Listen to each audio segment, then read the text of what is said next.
Lai informētu iedzīvotājus par šī brīža aktuālajiem un plānotajiem darbiem, kā arī uzklausītu iedzīvotāju priekšlikumus par pašvaldības darbu un iespējām to uzlabot, Madonas nodā regulāri tiek rīkotas pašvaldības un iedzīvotāju tikšanās, šoreiz Madonas pilsētā. Daudz, kur esam bijuši, un man ļoti paticis ir.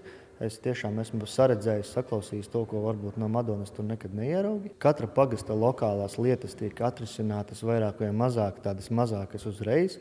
Un pēc šiem sanāksmēm vienmēr paliek cilvēki runāt ar speciālistiem par kaut ko konkrētu, un tā publiskā saruna pārvērš par individuālu sarunu vēl vismaz stundu garumā. Kā atzīmē domas priekšsēdētājs, katrā tikšanās vietā ieskicējas savi jautājumi, taču ir arī lietas, kas tiek aktualizētas teju ik reizi.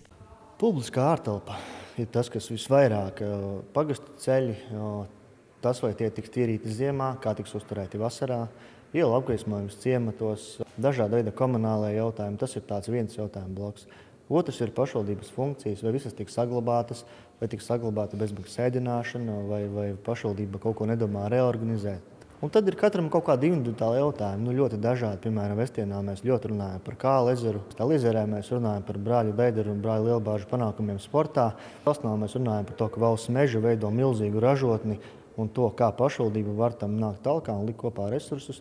Katrā vietā kaut kas savs, bet ļoti interesants.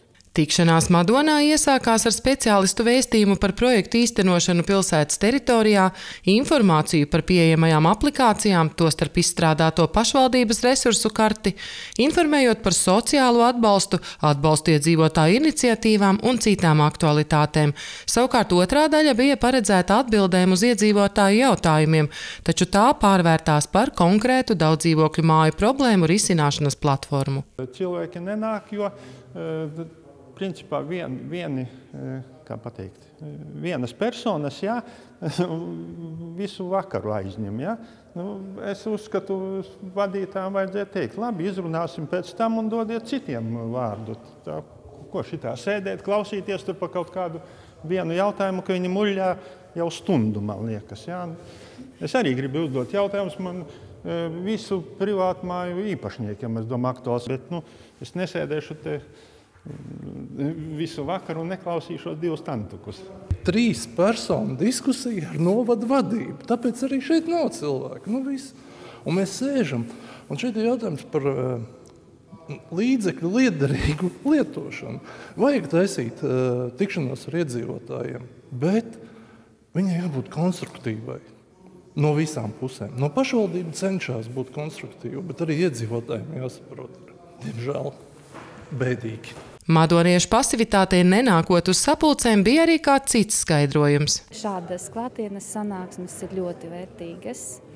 Un tas nekas, ka šodien mums maz iedzīvotāji ir atnākuši. Tāds laiks. Varētu teikt, ka cilvēki ir vairāk ieraušies sevi, neiet ārpus mājām. Taču visi RTV uzrunātie atzīst, ka šādām tikšanās reizēm ir jābūt un tām noteikti ir pienesums. Tikai runājot, diskutējot, var dzimt patiesība un arī saprast, ko mums īsti vajag. Bet šeit jau gribētos, ka tā gada kopskata sapulce ir tāda, kā es atceros, varbūt kaut kādi gadi 16 atpakaļ, kad mēs viņus sākām veidot, tad bija tā, ka pašvaldība nodemonstrēja savā prezentācijā, ko ir paveikusi pa gadu, ko paveikušas kapitāla sabiedrības. Un tad cilvēki pasaka, varbūt vajadzēja darīt šitā un tādu, vajadzēja darīt, ka tas nebija pareizi izdarīts. Un tad mēs varam izrunāt par konkrētām tēmām. Un tā ir normāla iedzīvota diskusija, bet nevis risināti privātas kaut kādas ambīcijas vai privātas lietas, kuras būtu jārisina atsevišķi bez šādām sanāksmēm. Bet sanāksmes vajag viennozīmīgi jārunā. Komunikācija ir visam pamatā. Tikai tā var sasniegt rezultātu, un pašvaldībai ir svarīgi, kas ir iedzīvotājiem prioritātes un ko viņi grib no tās sagaidīt. Un šādā veidā mēs to varam uzzināt un likt priekšā deputātiem, iedzīvotājiem rūp un sāp tas un tas, un viņi novērtē to un šo. Tādā veidā mēs varam veidot savu politiku. Jāuzsver, ka iedzīvotāju kūtrums bija vērojams tikai Madonā. Daudz viet pagastos zāles bija pat pārpildītas. Kā informē pašvaldība, sapulces aicinot iedzīvotājus uz līdzdalību turpināsies līdz pat gada beigām. Un kā uzsver domas priekšsēdētājs, visticamāk arī nākamgad. Sandra Zariņa, Indra Skrieviņš, Vidzemes televīzija.